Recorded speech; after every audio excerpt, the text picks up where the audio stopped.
Boa tarde, oficial, para a turma 43, para a gente dar início à nossa segunda aula da disciplina de reações básicas, né?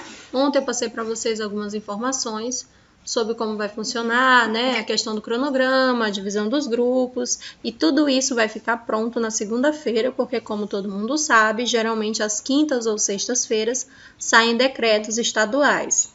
E só com esses decretos é que a gente pode fazer um cronograma mais específico, né? Mais verídico, assim. Então, na segunda-feira, vocês vão ter acesso ao cronograma para a divisão dos grupos, dia e hora que todo mundo tem que estar lá. Material que vocês precisam adquirir nesse momento. E o adquirir não significa comprar, tá? Você precisa para aula prática no laboratório. Cris, seu microfone tá ligado. Ah, já.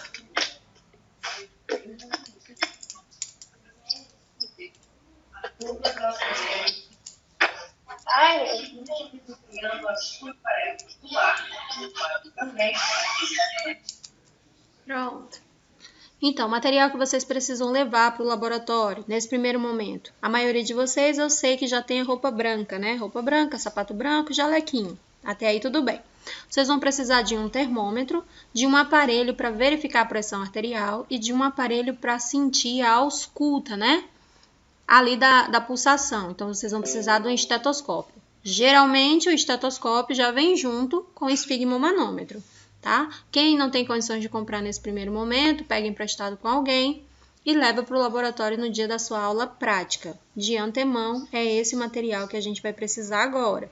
Máscara todo mundo já tem. Touca a gente sabe que tem que usar, né, no laboratório, principalmente agora com essa questão do Covid aí. Então, o ideal é que todo mundo esteja de touquinha. Máscara, não preciso nem falar, né? Álcool o laboratório disponibiliza, os outros materiais, tudo a gente tem lá no laboratório. Por enquanto, né, o que a gente precisa é isso. Quem comprou a bandejinha lá para as aulas de farmacologia e quiser levar, também pode levar, porque aí cada um monta a sua bandeja já com o seu material, tá bem? Se vocês tiverem necessidade, pode levar. Agora, o aparelho de pressão arterial e o estetoscópio, se tiver 4 no grupo, já dá para trabalhar. Por exemplo, o grupo é de 10 pessoas. Se esse grupo tiver 4 aparelhos, a gente consegue trabalhar, tá bem? Tá? Aí não se faz necessário cada um ter o seu não nesse primeiro momento. Agora, é claro que quem tiver o aparelho, depois vai para casa e vai ficar treinando, vai ter mais habilidade do que a pessoa que não tem, tá bem? Mas não se sinta na obrigatoriedade de adquirir nesse primeiro momento. Então, vamos lá. Para a aula de hoje, eu separei aqui para vocês o tema de sinais vitais. Para verificar os sinais vitais, a gente precisa de 4 parâmetros para a gente entender como é que está ali a questão desse paciente no decorrer da internação, né? Os sintomas fisiológicos que ele está apresentando. Então, são aqueles sinais. Lembra que sintoma, o paciente me descreve, sinal eu que observo? Então, os sinais vitais avaliam as funções vitais, né? Função de fisiologia, de organismo, de funcionabilidade. Então, vamos lá. Sinais vitais é o quê? Frequência cardíaca, frequência respiratória, pressão arterial e temperatura. Toda vez que o preceptor, né, falar para você, verifica os sinais vitais desse paciente, é tudo isso. Não adianta você voltar só com a pressão arterial, não.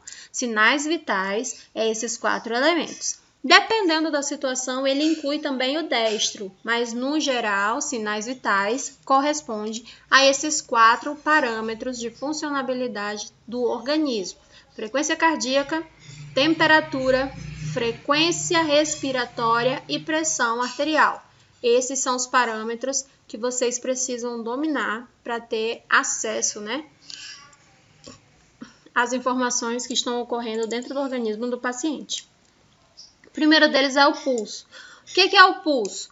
O pulso nada mais é que o lançamento, a ejeção do ventrículo esquerdo para a artéria aorta, do volume sanguíneo que passou lá por dentro do pulmão, que foi oxigenado, recebeu todo o oxigênio, aí ele entrou pelo ventrículo direito, passou pelo átrio ali, foi jogado para o ventrículo esquerdo e vai ser ejetado para o corpo inteiro, né? Como se fosse uma bomba mesmo, uma bomba de precisão. Então, ele impulsiona através da sístole, né? Ele fecha esse coração e joga o sangue para dentro da artéria aorta, que fica responsável por ramificar esse sangue em toda a rede arterial do nosso corpo, levando ali o sangue rico em oxigênio.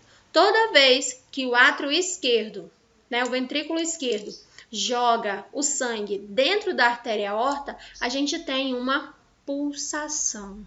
Então, a gente toca ali no pulso e sente. Por quê? Porque a parede da artéria ela vai dilatar um pouquinho. Então, a gente sente ali que o sangue chegou. Então, a gente tem alguns locais para verificação do pulso.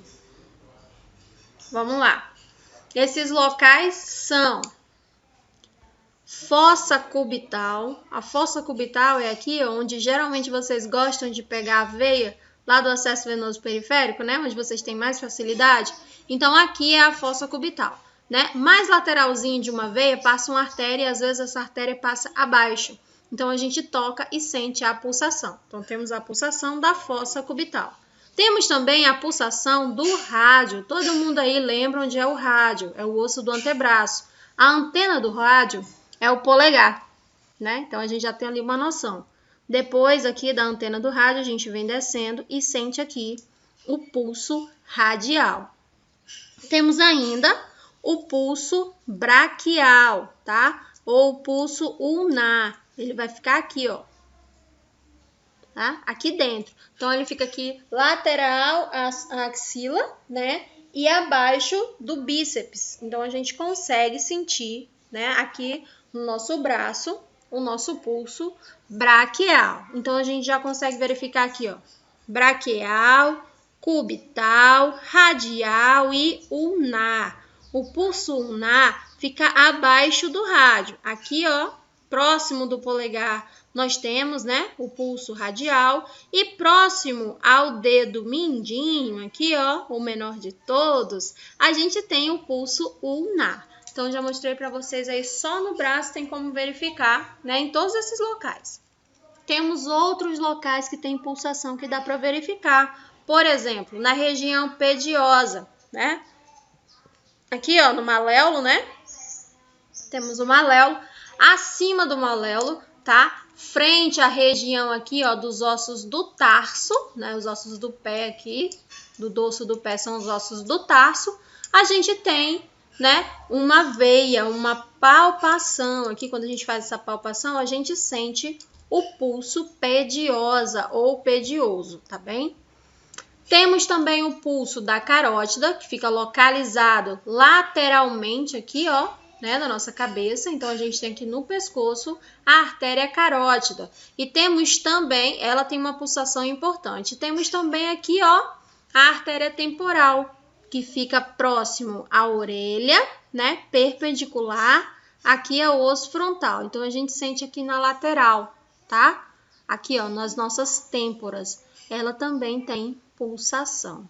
Então, quando o paciente está numa situação de risco, né, de risco iminente ali, que a gente não consegue saber se ele tem pulso, não adianta vir aqui, ó, para o rádio, para a ulna, né? Você já vai logo aqui, ó, para o braquial, vai logo para a carótida, vai logo para a temporal, porque o coração, ele vai jogar o sangue para os locais, né, que estão mais próximos a ele, como, por exemplo, o cérebro, né? Então, aqui, ó,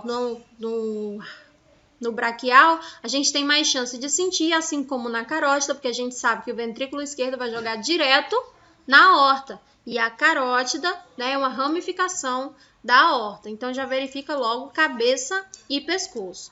Nós também temos o pulso femoral, tá? O pulso femoral, ele fica na região inguinal. Você tocar aqui nas suas virilhas, você vai sentir a pulsação, tá bem? Então, você procura pulso aí também em situações de gravidade. Agora, o paciente está estável, né? Tá simplesmente deitado lá no cantinho dele, o ideal seria que você verificasse aqui mesmo no rádio ou no pulso ulnar, tá bem? Só um minutinho, gente.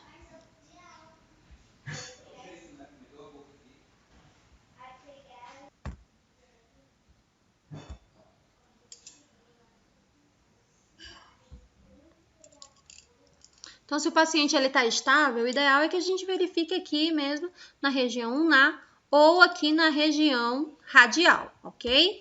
Quais são os valores de referência? O valor de referência, ele vai mudar de acordo com a idade, né? De acordo com o sexo, de acordo com o registro cronológico, tá? Da frequência do pulso. Então, a gente tem aqui uma faixa etária e os valores de normalidade. Num recém-nascido, né? A gente tem uma frequência cardíaca que vai de 120 a 140 e nós consideramos esse valor normal, tá bem? De 120 a 140. Professora, mas não é alto? Lembra que o pulso, ele refere aos movimentos que o coração faz? O coração de um corpinho, que equivale a de 40 até 53 centímetros, ele vai bater mais rápido, porque o sistema que ele tem para irrigar é menor, né? Então, quanto menor esse espaço, mais rápido ele vai trabalhar. A gente tem um valor aqui de referência de 120 a 140. O lactente, o que é um lactente? O lactente é uma criança que já passou da fase de recém-nascido. O recém-nascido vai até 28 dias, né? Tá com 29 dias aqui, já é lactente. E essa fase de lactente vai até 1 ano de idade, ok? O pulso, nesse estilo de criança, a gente espera que vá de 100 a 120 batimentos por minuto, tá bem? Na segunda infância, que equivale, né, após o período da lactência e na adolescência, equivale a 80 a 100 batimentos por minuto, é considerado um padrão de normalidade. Já no adulto, né, a gente espera que os batimentos cardíacos estejam entre o valor de 60 até 100 batimentos por minuto. Tá? E a sigla que fala sobre batimentos por minuto é BPM. Já vão anotando aí, gente, na cadernetinha de vocês, esses valores de referência, né? E as siglas que referem para vocês não ficarem perdidos quando pegar um prontuário na mão. Então, vamos lá, né? Com relação ao volume. O volume de cada batimento cardíaco é igual em condições normais. Ou seja, você toca ali e ele vai ser igual. Você que está aí em casa saudável, se achar o seu pulso, você vai sentir que ele está normal. Ou seja, né, não tem alteração nenhuma. Então, quando a gente exerce uma pressãozinha moderada aqui sobre a artéria, né, a gente não tem dificuldade, tá? Porque a gente só trisca aqui e a gente já começa a sentir. Quando o volume é pequeno, a pressão arterial está baixa, né? Ou a gente está com mal-estar geral, a gente já tem dificuldade de sentir o pulso. Então, a gente tem que pressionar um pouquinho mais para a gente poder sentir. Então, a gente considera que esse pulso está fraco ou fino. Então, o ritmo, né? O intervalo de tempo entre os batimentos do coração em condições normais vai ser igual. E o ritmo nas condições é denominado que o pulso está rítmico. Ou seja, agora você toca no seu, ele está normal. Então, quando eu vou falar do seu pulso, eu vou falar que ele está rítmico, tá? O pulso irregular é denominado arrítmico. Esse A é de negação. Então, já dei para vocês aí 2 termos técnicos. Pulso, ele pode estar rítmico ou arrítmico. Ele pode estar forte e cheio ou ele pode estar fraco ou fino, ok? Terminologia. Normocardia é quando a frequência cardíaca tá nos valores normais, ali de 60 até 80. Quando tá em 100, né, de 80 para 100, a gente já fica ali prestando um pouquinho de atenção. Geralmente, esse paciente está falando, ou ele acabou, né, de fazer assim, um movimento brusco, então altera ali um pouquinho os batimentos cardíacos. Se ele está em repouso no leito, né, vai estar ali na casa do 80, 60, 65, 70, até o 100, né, a gente espera ali que esteja dentro da normalidade. Bradicardia, tá? Brad é baixo. Bradicardia é quando a frequência cardíaca está abaixo de 60 batimentos por minuto. Então, esse coração está bradicárdio. Frequência cardíaca acima, né, de 80, ali na casa dos 100, 120, a gente considera que esse paciente está taquicárdio, ou seja, frequência cardíaca acima dos parâmetros de normalidade. Taquisfigmia é quando o pulso está fino e o paciente está taquicárdico. Bradisfigmia é quando o pulso está fino e o paciente está bradicárdio. Então, a partir de agora, a gente vai ter que começar a anotar aqui, ó, esses termos técnicos tudinho, para a gente começar a aprender a se comunicar dentro do ambiente hospitalar. Como que a gente faz para verificar o pulso? Primeiro, lava as mãos. Depois, fala para o paciente o procedimento que você vai executar nele. Depois, você coloca o paciente na posição deitado ou sentado. Coloca ali a polpa digital, tá? Do dedo médio e do dedo indicador na artéria. Dedo médio e dedo indicador sob a artéria. Mostrei para vocês onde fica as posições, tá? E a gente faz uma leve pressão. Tem algumas literaturas que falam para você utilizar o dedo anelar, tá? E o dedo médio. Algumas literaturas dizem isso. No geral, a gente utiliza o dedo médio e o dedo indicador. Vou mostrar para vocês das duas formas lá no laboratório. Então, a gente vai fazer uma leve pressão. Depois, a gente vai contar os batimentos cardíacos por 60 segundos. Isso se ele estiver irregular ou se o paciente estiver fazendo algum uso de medicação cardiovascular, como por exemplo, o paciente é cardiopata, ele toma remédio para pressão, ele é cardiopata, né? Então a gente vai verificar por 60 segundos. Se não, a gente conta por 30 segundos e multiplica por 2. Ou ainda, tá? Nós podemos contar por 15 segundos e multiplicar por 4. Professora, como é que eu vou saber? Relógio, cronômetro, tá? Isso tudo é material de bolso. Depois a gente vai observar quais são as alterações, porque a gente já sabe o que é normal, e vamos repetir o procedimento se necessário, caso a gente esteja com alguma dúvida. Depois nós vamos higienizar as mãos mais uma vez e vamos realizar as anotações de enfermagem no prontuário do nosso paciente. Então vamos lá. Com relação à respiração, né? Respiração constitui uma função vital do meu organismo e é através da respiração que eu vou efetuar a troca de gases. Então, eu tenho ali a respiração aliada com a frequência cardíaca, porque para esse sangue, né, vir do organismo, ele vai passar pela artéria pulmonar, pela veia pulmonar. Então, ele vai deixar ali o gás carbônico e o gás carbônico a gente vai eliminar do nosso corpo através da expiração. Joga fora. A gente aprendeu isso na aula de anatomia, né? Depois, ele vai jogar esse sangue rico em oxigênio pela veia pulmonar dentro do átrio direito. O átrio direito joga através da válvula mitral para o átrio, né? Para o ventrículo direito. Depois, ele vai jogar para o ventrículo e para o átrio esquerdo. Quando chegar no átrio esquerdo, o sangue já rico em oxigênio, porque já terminou a pequena circulação, vai ser ejetado através da artéria aorta para o organismo. Então, o nosso coração é uma bomba ejetora. Quem faz a troca gasosa são os alvéolos pulmonares. Como? Pelo ciclo da respiração. O ar vai entrar pelo nariz, no nariz ele vai ser filtrado e aquecido. Sabe esse espelhinho do nosso nariz, as vibriças? Né? Vibriça é o nome desse espelhinho aqui. Quando o ar entra, ele automaticamente é filtrado por essas vibriças e depois ele aquece.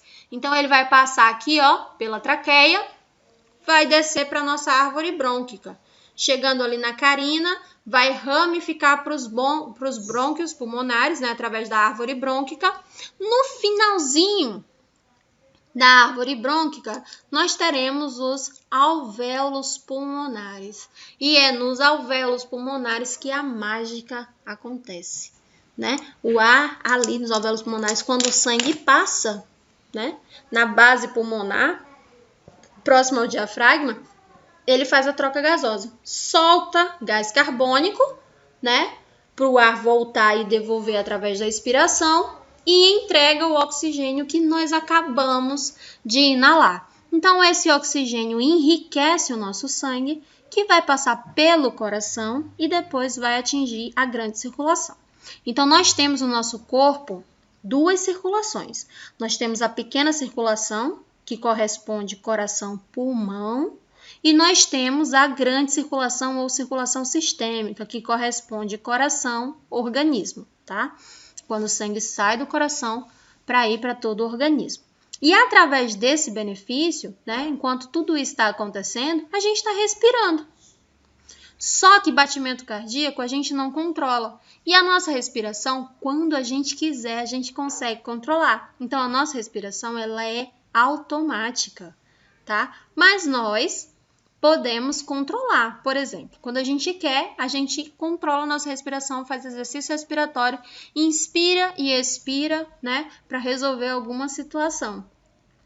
Tem alguns fatores que podem descontrolar ou descompensar esse exercício respiratório, trazendo um pouquinho mais de esforço, como, por exemplo, exercício físico, emoção, choro, variação climática, medicação, né, que aqui a gente coloca como drogas, pode alterar as nossas vias respiratórias, ok?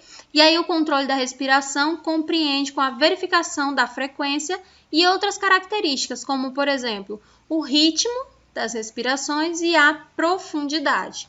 Então, a gente tem aqui, ó, mais umas informações. Recém-nascido, qual é o valor de normalidade? De 30 a 40 movimento por minuto. Aqui, ó, é MPM a sigla. Lá na frequência cardíaca é BPM, não confunde. Batimento por minuto. Aqui, na frequência respiratória, é MPM, movimentos por minuto. Lembra que no recém-nascido, se o coração bate mais rápido, consequentemente, a pequena circulação também ocorre mais rápido. A frequência respiratória é maior no bebezinho, no recém-nascido. Já no adulto, nós esperamos um valor, para considerar normal, de 12 a 20 movimentos por minuto.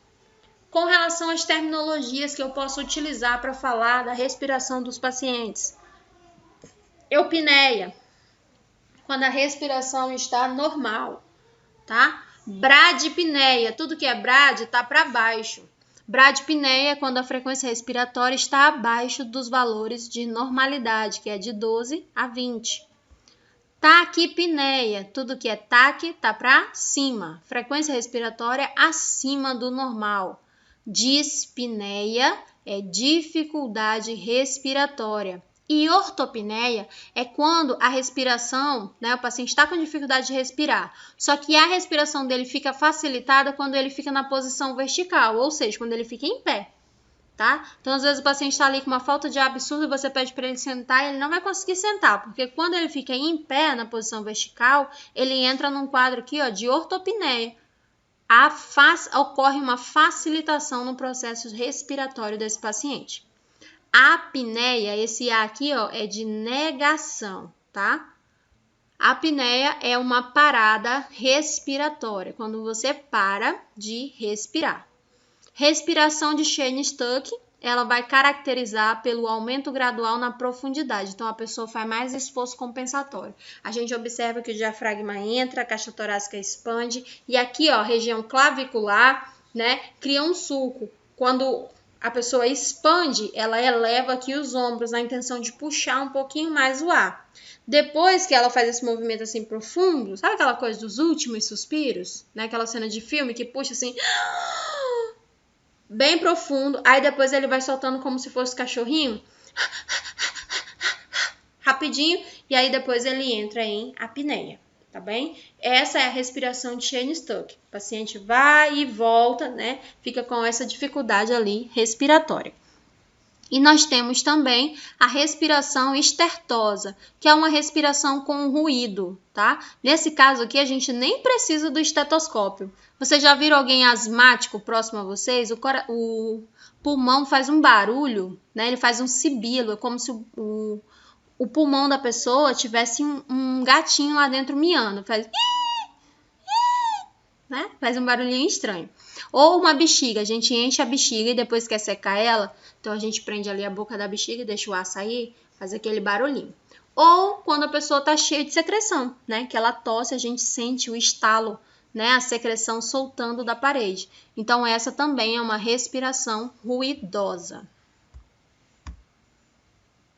Com relação ao procedimento, né?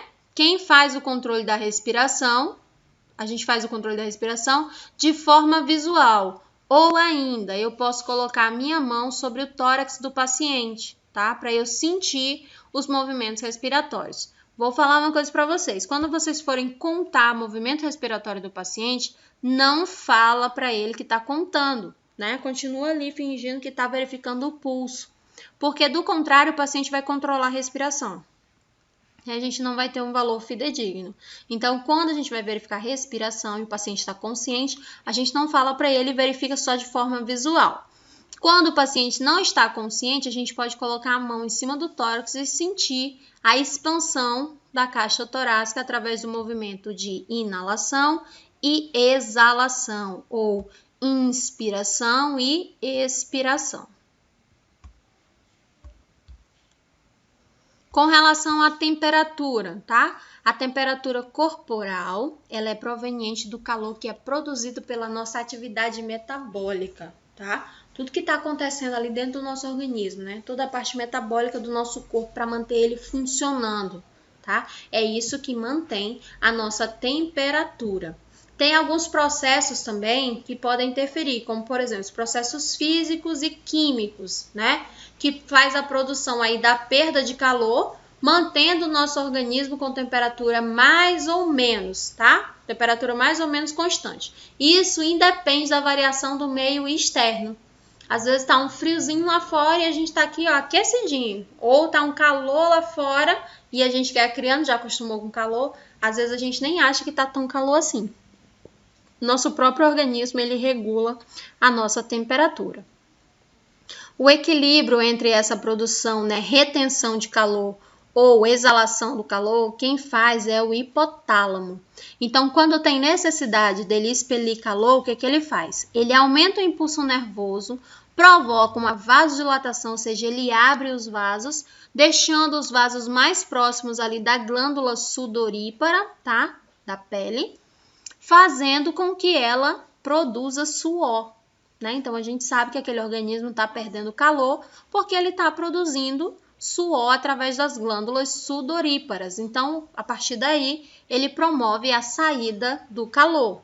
Quando a gente tem necessidade de reter o calor, o estímulo nervoso vai ser o contrário. Ele vai provocar uma vasoconstrição, ou seja, ele vai fazer um estreitamento, né, dos vasos, vai ficar contrito lá na região periférica, fazendo com que o fluxo sanguíneo diminua a sua circulação no local e, portanto, eu vou ter uma menor, né, dispersação de calor perdida na minha superfície corporal. Tanto que quando a gente está com frio, a gente observa que os nossos dedinhos já ficam encolhidos, as unhas ali já ficam mais cianóticas, né, com as pontinhas mais arroxeadas, porque ali está tendo uma vasoconstrição, o sangue não está chegando na periferia. Tá bem? Então, é isso que o meu corpo faz. Quando ele quer guardar calor, ele faz vasoconstrição. Quando ele quer eliminar calor, ele faz vasodilatação, aumentando, né, a perfusão periférica, fazendo com que o meu organismo libere calor através das minhas glândulas sudoríparas, e a gente chama isso de suor. Alguns fatores que interferem aqui nas nossas atividades, né, na nossa temperatura, tá? Função metabólica alterada, como por exemplo sono, né, e repouso do corpo. Também a idade interfere, como por exemplo, criança tem sempre uma temperatura mais elevada. E criança geralmente tolera altas temperaturas melhor que o adulto. Vamos lá.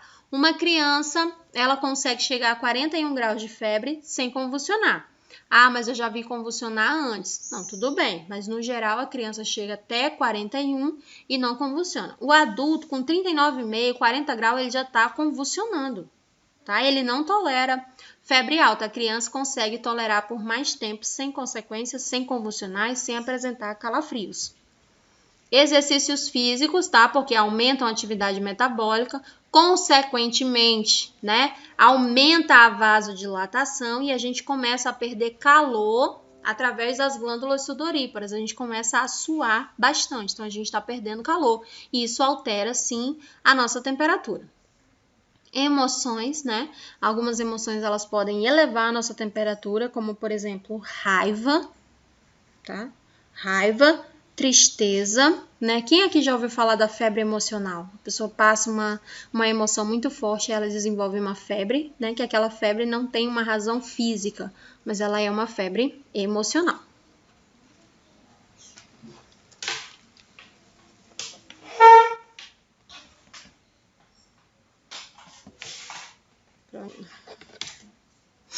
Fatores hormonais, né? Porque a gente sabe que o hipotálamo, ele faz parte do sistema glandular e se ele controla as nossas temperaturas, fatores hormonais também afetam. Lembra que eu falei para vocês que na fase do climatério, a mulher tem os fogachos, que a temperatura sobe muito e cai muito de maneira abrupta, que ela não entende de onde veio, né? Porque é uma coisa que é hormonal. Né? E nos jovens também, de acordo com o crescimento, ali os fatores de crescimento, as atividades que a gente faz, né? Na juventude a gente tende a ter elevação corporal mais rápido do que num adulto, que tem uma vida mais cotidiana. Com relação à variação da temperatura, né? Hipo é o que está para baixo, hipotermia ou está abaixo do normal, subnormal, está entre 34 até 36 graus Celsius, né? Ou 35,8, 35,9, dependendo da literatura. Normal é entre 36 e 37 graus Celsius. Você está febril ou subfebril com 37 a 38 graus Celsius. Febre, eu considero que você está quando a sua temperatura está entre 38 e 39 graus. Pirexia, pico pirético, é quando a sua febre supera os 39, então ela está entre 39 e 40. Hiperpirexia ou hipertermia, quando está alto demais, a gente espera que a temperatura esteja entre 40 e 41 graus Celsius. Guardem esses valores.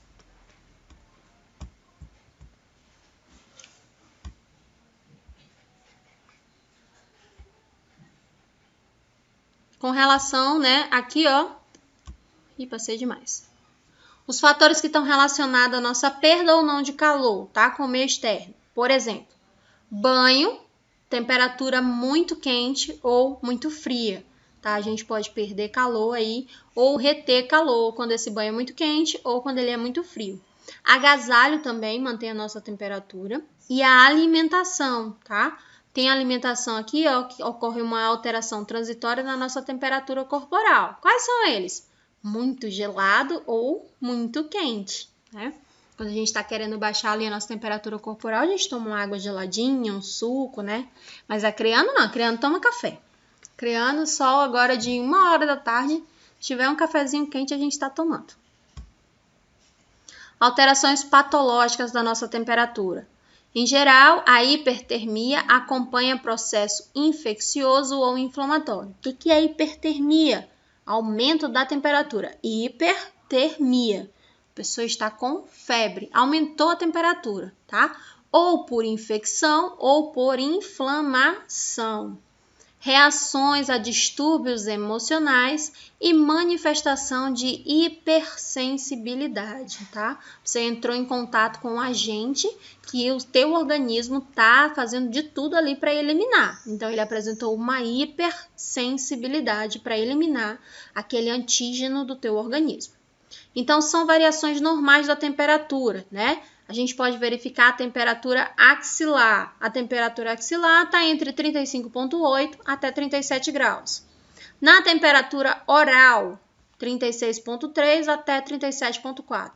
Na temperatura retal, de 37 a 38 graus, é considerado normal. Então, vamos lá. Hipotermia, temperatura abaixo do normal. Caracteriza-se por pele e extremidade fria, cianose e tremores. Quando a gente está ali com friozinho, né? Geralmente a gente treme um pouquinho, a gente olha a nossa unha ali tá mais arroxeadinha, né? A boca às vezes também fica mais arroxeada, então isso é cianose, mais os tremores. Hipertermia, aumentou a temperatura do meu corpo.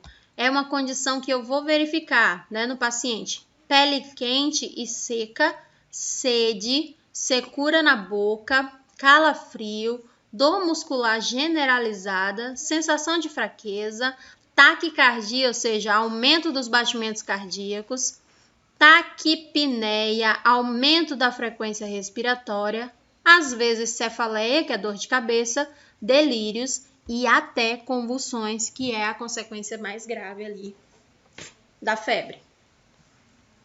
O que é febre? Elevação da temperatura no corpo. O que é estar afebril? Você está sem febre. Esse A aqui, ó, é de negação. Antipirético é a medicação que reduz a febre. Dipirona, professora, mas eu achava que a dipirona era analgésico. Também ela tem uma ação analgésica, né? Então, ela é analgésico e antitérmico ou antipirético, porque a gente já sabe que quadro de pirese, né, é febre alta. Tipo de hipertermia, ela pode ser contínua, né? Quando ela se mantém aqui, ó, elevada e tem pouca oscilação, ou seja, o paciente está sempre com febre. Toda vez que você verifica a temperatura, ele está com febre e é sem oscilação. A temperatura dali ali está entre 38,5 e 39, 38,5 e 39. Não baixa por nada e nem aumenta. Intermitente, que é quando ocorre de forma regularmente a alternância entre um período da hipertermia e um período da temperatura normal ou subnormal. Por exemplo, você verificou de manhã, aí fez a medicação, né? Viu que o paciente estava com febre, fez a medicação. Meio-dia tu foi verificar, a pessoa não estava com febre. Aí 2 horas da tarde foi verificar, já estava com febre de novo, teve que medicar de novo. Então essa é uma febre intermitente. Febre remitente é quando tem uma hipertermia, tá? Uma temperatura alta, que oscila em vários graus, porém nunca chega a um patamar normal. Por exemplo, o paciente está com 38, 38,5, 39, 41, né? Então, assim, oscila demais e não chega num parâmetro ali que estabiliza. Febre recrudente ou recorrente é após um período normal da temperatura, há uma nova manifestação de hipertermia. Tem uma doença clássica aqui, que é a malária. A malária, o paciente passa o dia inteiro sem febre. Aí, quando chega um horário específico da tarde, ele começa a evoluir aí para um quadro febril. A dengue também gosta de fazer isso, né, com algumas pessoas, a zika e a chikungunya, mas ela é clássica da malária, a febre recorrente. Várias outras patologias podem também oferecer esse tipo de sintoma, mas no geral ele é mais esperado, tá, na malária. Febrícula ou estado subfebril é uma variação da temperatura entre 37 e 37,5. Todo mundo aqui já ouviu a história do febre interna, né? Ai, tô com febre por dentro. Isso não existe, tá, galera? Para verificar a temperatura oral, né? O termômetro oral, ele coloca o bulbo do termômetro aqui, ó, dentro da boca do paciente, sob a língua, ou seja, acima da língua, e segura com os lábios fechados. A verificação da temperatura oral é contraindicada nas crianças, nos idosos, nos doentes graves, em paciente inconsciente, com distúrbios mentais, portador de lesão orofaríngea, tá? Ele tem alguma ali anomalia na boca ou na faringe. Temporariamente após o ato de fumar, a gente também não pode verificar a temperatura oral. Após a ingestão de alimento com temperatura extrema, né? Tipo, ele acabou de tomar um sorvete ou acabou de tomar um café. O termômetro oral tem que ser de uso individual, tá? E ele tem um bulbo um pouquinho mais alongado e ele é mais achatado. O termômetro retal, ele tem o bulbo, bulbo é aquela partezinha que mede a temperatura, sabe? Aquela parte de alumínio. O bulbo ele é mais arredondado e ele é maior, tá? A verificação da temperatura retal vai ser contraindicada no paciente que foi submetido a alguma intervenção cirúrgica de reto ou no períneo e em algum processo inflamatório na região anal. O termômetro deve ser lubrificado e colocado dentro, né, da cavidade retal quando o paciente estiver em decúbito lateral. Então, a gente vai introduzir em torno de 3,5 cm no indivíduo adulto, né? Esse termômetro é de uso individual e após o uso ele deve ser lavado com água e sabão. Gente, a temperatura retal é considerada a temperatura mais fidedigna que existe, tá? E aí nós temos a temperatura axilar, que é a temperatura mais frequente. Então, toda vez que eu for verificar a temperatura, eu tenho que dizer onde foi que eu verifiquei. Por isso que geralmente você vai ver assim, ó, tax, né? O T é de temperatura e esse AX é de axilar. Então, você verificou a temperatura na axila. É a mais frequente. porém, é a que tem menor precisão, tá? Quando a gente compara ela à via oral e à via retal, ela tem menor precisão, porém é a mais frequente. Então, vamos lá, o tempo que tem que ficar no paciente. Na boca, 3 minutos. Na axila, de 5 a 10 minutos. Como agora a gente está usando muito digital, ele apita quando ele termina de mensurar a temperatura. Retal, 3 minutos. Hipertermia, o que a gente faz? Quais os cuidados de enfermagem que a gente faz quando o paciente está com febre? Sem pensar aqui em medicação. Aumenta a ingesta líquida desse paciente, geralmente com alimentos com volumes, né, mais frios ou em temperatura ambiente. Suco, água, né?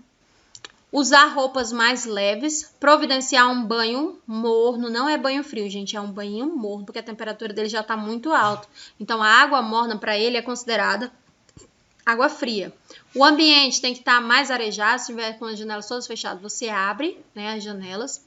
A aplicação de compressa fria, tá? Não é água gelada, é compressa em água ambiente da torneira.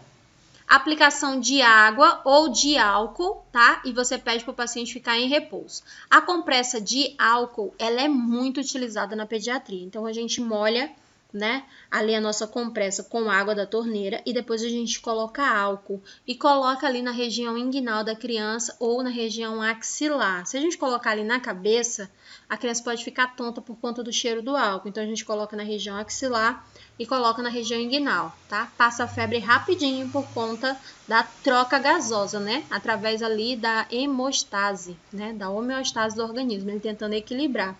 Então, ele faz um processo de osmose, tá? Trocando ali a temperatura, do menos concentrado para o mais concentrado. Então, a gente pode também fazer uma massagem para estimular a circulação do sangue através da pele e podemos proporcionar, assim, uma maior perda de calor pela superfície corporal. E durante esse período do calafrio, o paciente ele pode ser coberto devidamente e protegido da corrente de ar. Depois que passa o calafrio, você arranca a coberta. O paciente com temperatura elevada não fica embaixo de coberta não, tá? Hipotermia, o que a gente faz? Aquece o paciente com agasalho, com cobertor, mantém o ambiente aquecido, deixa ele em repouso e faz ingestão de alimento quente para elevar a temperatura. Em ambos os casos, nós devemos controlar a temperatura desse paciente com maior frequência, até que ocorra a estabilização, ou seja, até que fique tudo normal. E aí nós devemos anotar e comunicar ao enfermeiro ou ao médico, né, para que, se necessário, ele medique conforme a prescrição. Como que a gente faz para verificar a temperatura? A técnica: lavagem das mãos, reúne o material e leva até o quarto do paciente, né, e deixa próximo a ele. E explica para ele o procedimento, que você vai verificar a temperatura. Depois você coloca o paciente numa posição que seja confortável para ele. Geralmente o paciente vai estar sentado ou deitado. Faz a desinfecção do termômetro na frente do paciente, utilizando algodão e álcool a 70%. Né? No caso, se fosse aqui um termômetro de coluna de mercúrio, você iria baixar a coluna de mercúrio até chegar em 35. Mas a gente não usa mais aqui no Brasil, já foi proibido.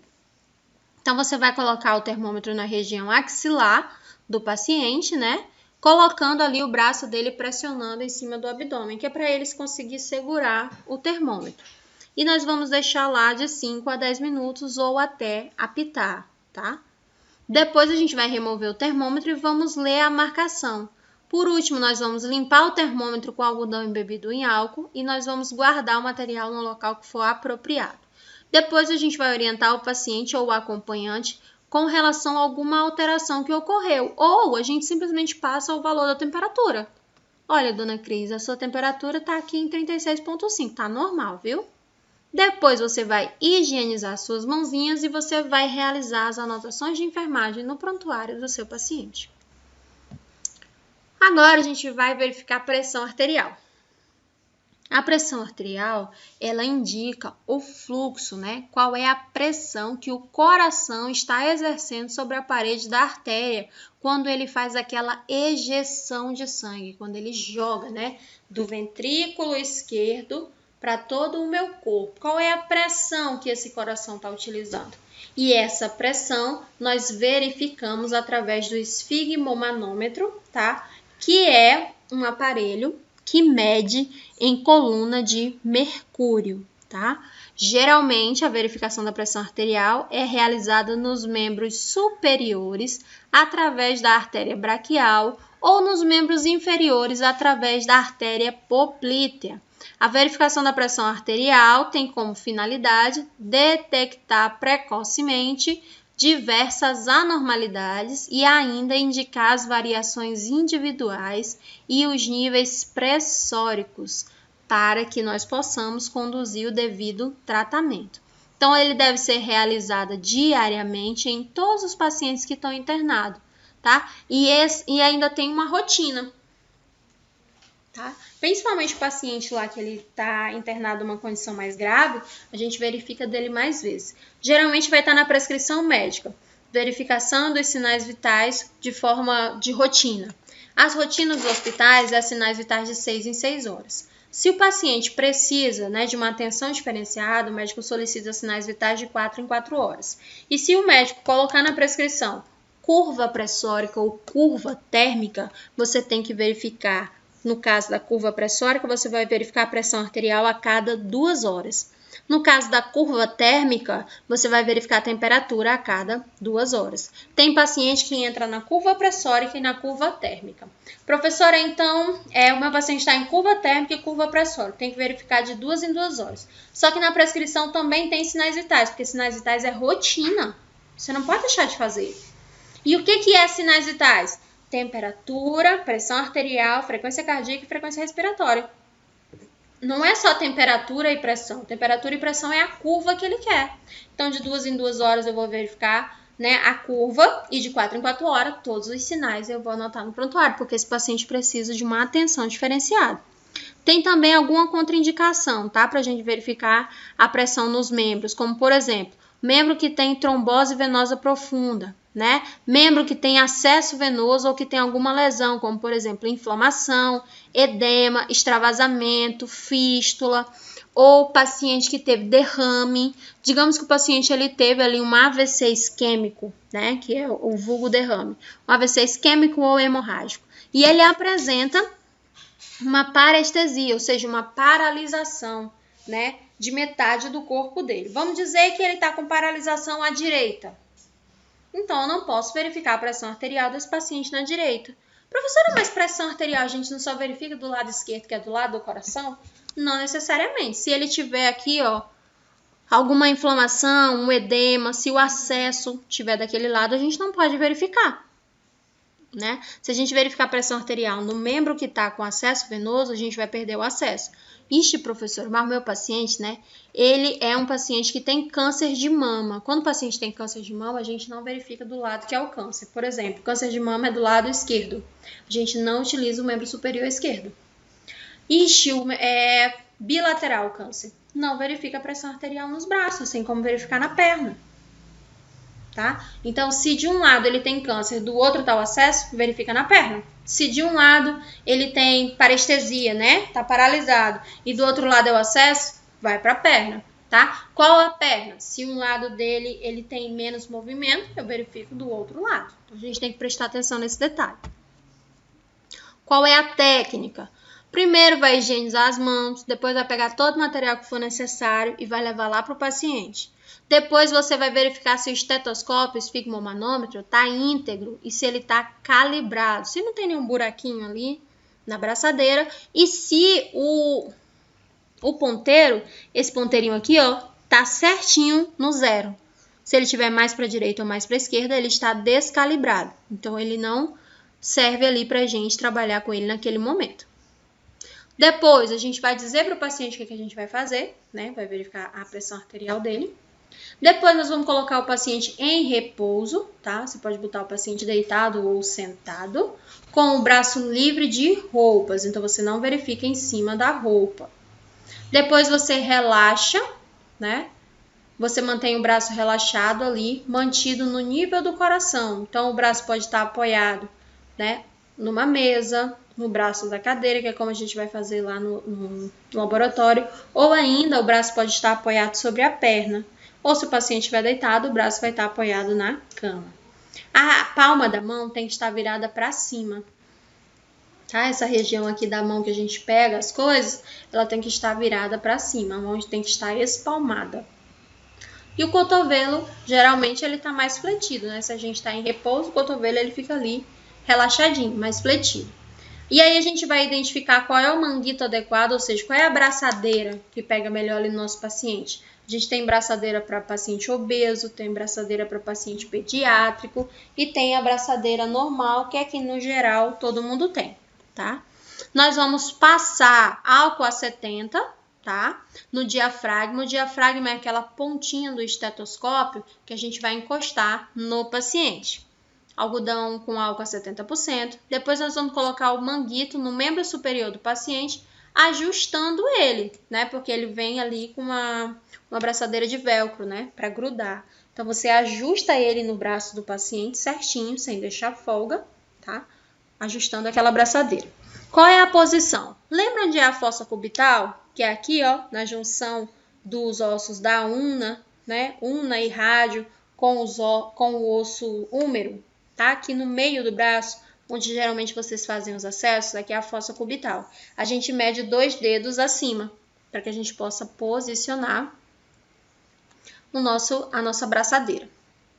Depois nós vamos procurar a artéria radial. Vamos procurar ela aqui, ó, né? Aqui na região da fossa cubital.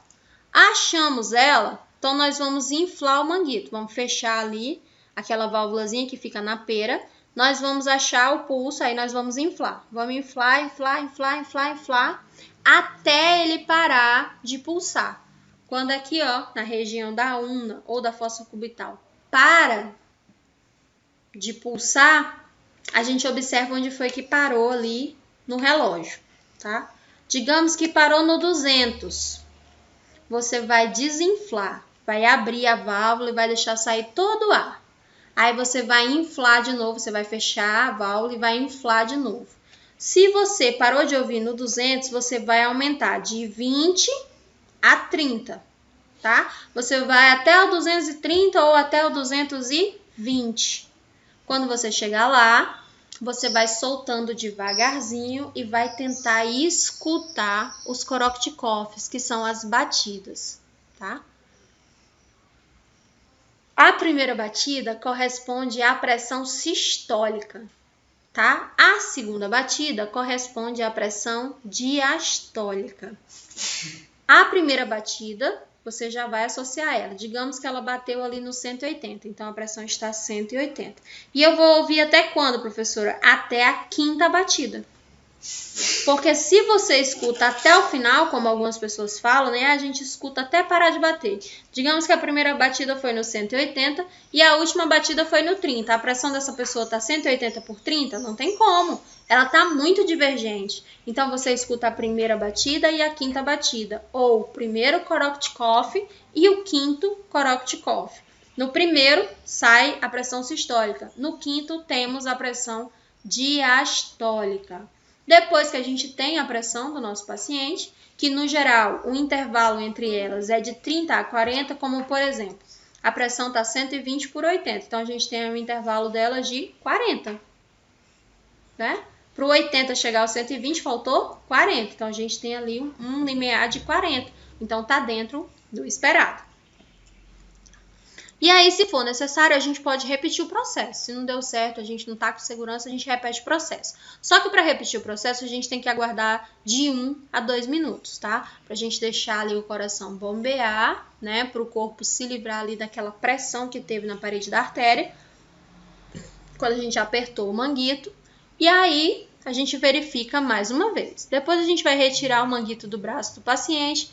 Vamos realizar novamente uma asepsia, tá? Nas olivas aqui e no diafragma, na parte do estetoscópio. Vamos lavar as nossas mãos e em seguida vamos fazer a anotação de enfermagem no prontuário. Tá aqui a partezinha de tudo para vocês que vocês não se percam lá. Paciente em repouso, estetoscópio na fossa cubital, diafragma do estetoscópio, essa parte que a gente encosta no paciente. Oliva é essa parte que vai dentro do nosso ouvido. Manguito, tá? É essa parte aqui, ó, essa mangueirinha ou braçadeira, tá? Do esfigmomanômetro. a válvula, que vai mensurar em milímetro de mercúrio quanto está a pressão do meu paciente, e a pera, que é onde eu vou inflar para encher aqui, ó, o manguito. E aqui a válvula da pera, que eu uso para inflar ou para deixar o ar sair. Então, aqui, ó, deixei para vocês uma imagem que mostra a altura aqui que a gente coloca a braçadeira. Com relação, né, a outros locais para verificação da pressão arterial, nós podemos verificar aqui, ó, através da artéria pediosa, na região do calcâneo, abaixo aqui da região poplítea, que fica na panturrilha. Podemos verificar na coxa também, acima do joelho, utilizando aqui, ó, a artéria poplítea como sendo o nosso norte para entender qual é a pressão arterial desse paciente. Podemos também verificar aqui na região ulnar, ok? Utilizando como norte o pulso ulnar. Ou podemos verificar na região braquial, utilizando, né, como norte o nosso pulso braquial ou o pulso da fossa cubital. Aqui, ó, para vocês o que acontece.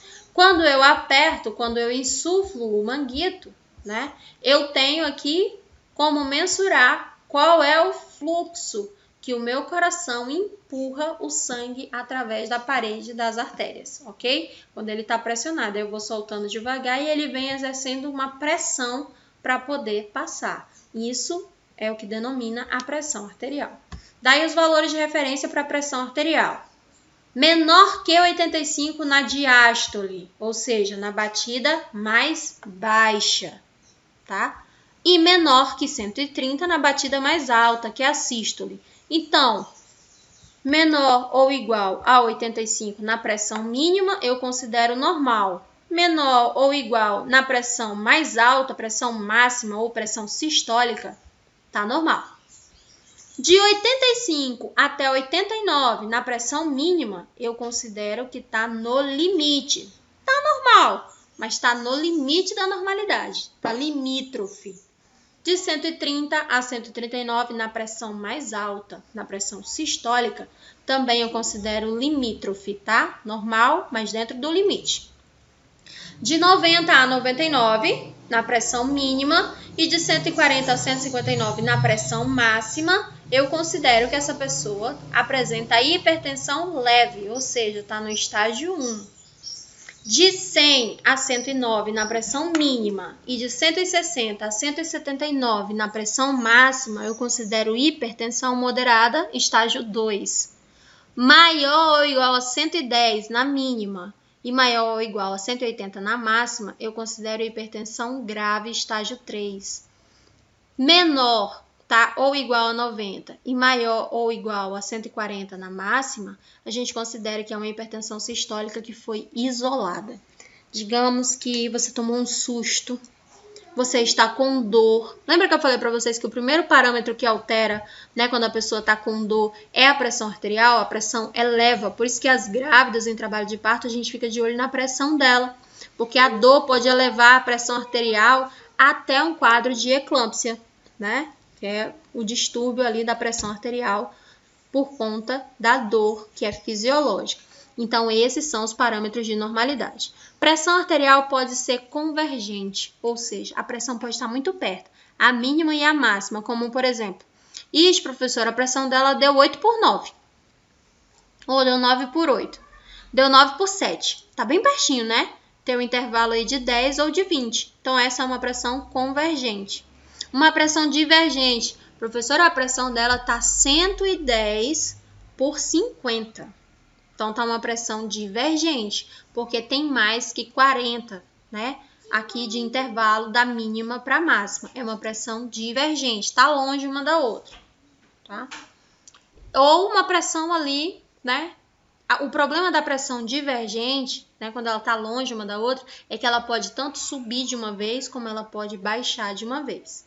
E o problema da pressão ali que está convergente, que ela está muito pertinho, né, pode acontecer o seguinte, ela pode cair de maneira abrupta. Professor, o que é mais grave, hipertensão ou hipotensão? Os dois são graves e os dois trazem consequências para o organismo. Agora, uma dica que eu dou para vocês. Verifica a pressão da pessoa e não sai dizendo que tá normal, que tá alta ou que tá baixa, não. Tá? Porque pra gente dizer que a pessoa tá com isso aqui, ó, a gente tem que entender qual é a pressão normal para ela. Vamos lá, vou verificar a pressão da Stephanie hoje. Deu 10/6, eu vou falar o quê? Que tá baixa.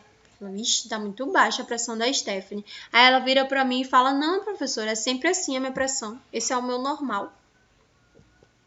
Aí você vai ver a Stephanie. A Stephanie é uma menina magra, pequena. Então ela tem uma pressão menor. Aí você pega um paciente maior, caso eu, né? Não sou maior no tamanho, mas sou maior aqui na largura. A minha pressão já é um pouquinho mais alta que a pressão da Stephanie. E quanto maior o peso, maior a pressão arterial. Então, às vezes, a pessoa não é hipertenso, ele está hipertenso por consequência do peso dele no organismo. Isso não significa que uma pessoa magra não possa ser hipertensa. Tá? Mas, no geral, as pessoas com maior massa corporal desenvolvem doenças metabólicas de maneira mais assertiva do que uma pessoa ali que é magra.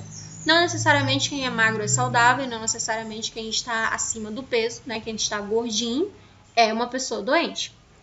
Então, a gente tem que ter muito cuidado com essa mania que a gente tem de dizer que tá alto, que tá baixo, que tá normal, tá?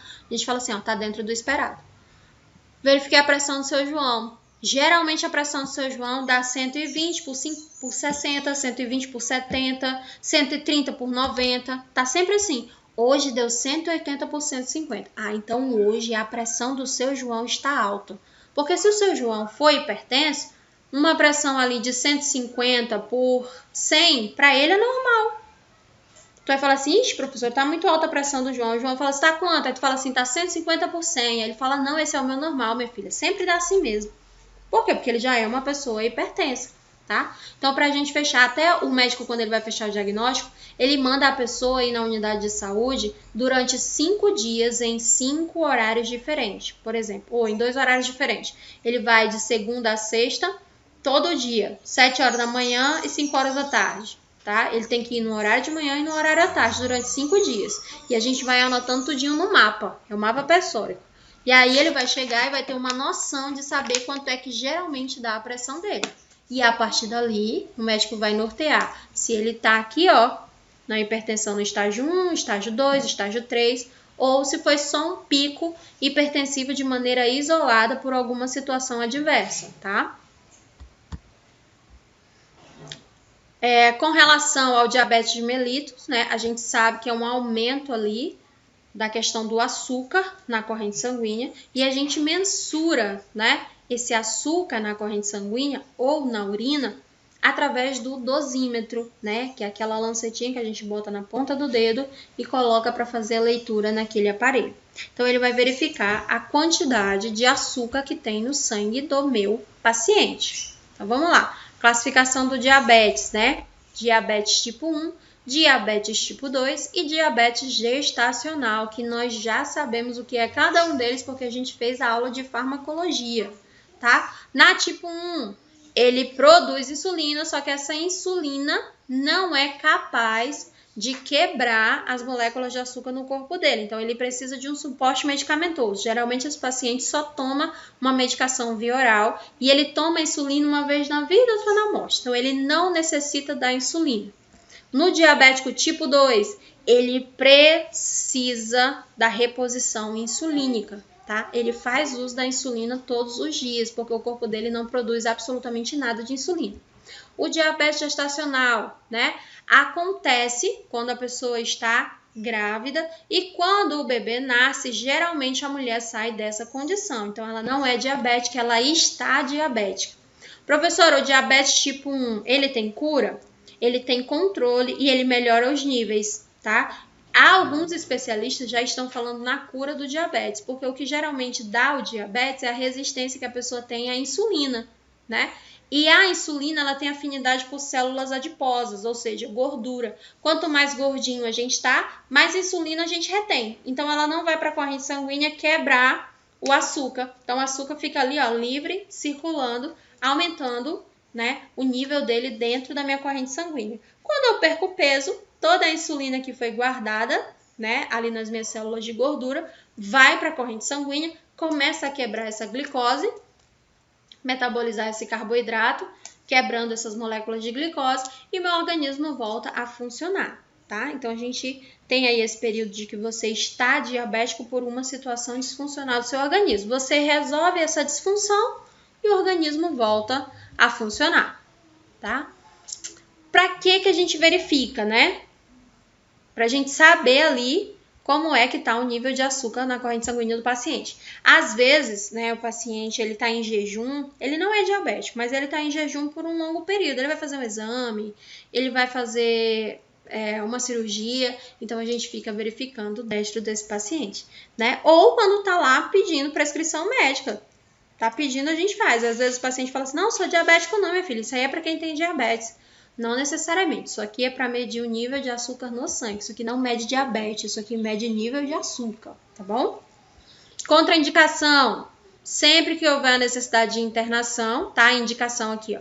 Sempre que tiver necessidade de internação de um paciente novo. O paciente é novo, tu nunca viu ele, faz logo destro, tá? Ou o paciente estava lá no postinho, a gente está lá no posto. O paciente chegou lá e aí a gente foi fazer um procedimento nele, como por exemplo, fomos coletar o sangue. Aí ele estava em jejum e desmaiou. A gente vai verificar a pressão, temperatura e o destro. Ele não estava de jejum, né? E a contraindicação, não existe contraindicação com relação ao procedimento de verificar o nível de açúcar na corrente sanguínea, ok? Qual é o material? Luva de procedimento, tá? O aparelhinho, esse aparelhinho aqui, a lanceta e um algodão. Nós não passamos algodão com álcool aqui, tá bom? Muitas pessoas passam algodão com álcool. O algodão tem que ser seco, porque o algodão com álcool vai trazer uma alteração, tá? Para esse sangue. A gente passa o algodãozinho ali seco para fazer uma remoção parcial da sujidade, faz o furo com a lanceta, aperta a polpa digital e coloca em cima da lâmina coletora. Daí aqui, ó, na superfície, vai aparecer ali qual é o valor, né? E de acordo com o valor, a gente vai ter uma noção. A gente sabe, né, que os valores ali, o parâmetro de normalidade,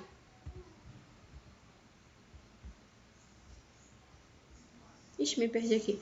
Que o parâmetro de normalidade é de 70 até 99. Se a pessoa acabou de comer, a gente espera que esteja de 100 até 150. Acima de 150, a gente já começa a medicar o nosso paciente de acordo com o esquema que vai estar descrito, tá? Lá no prontuário do nosso paciente.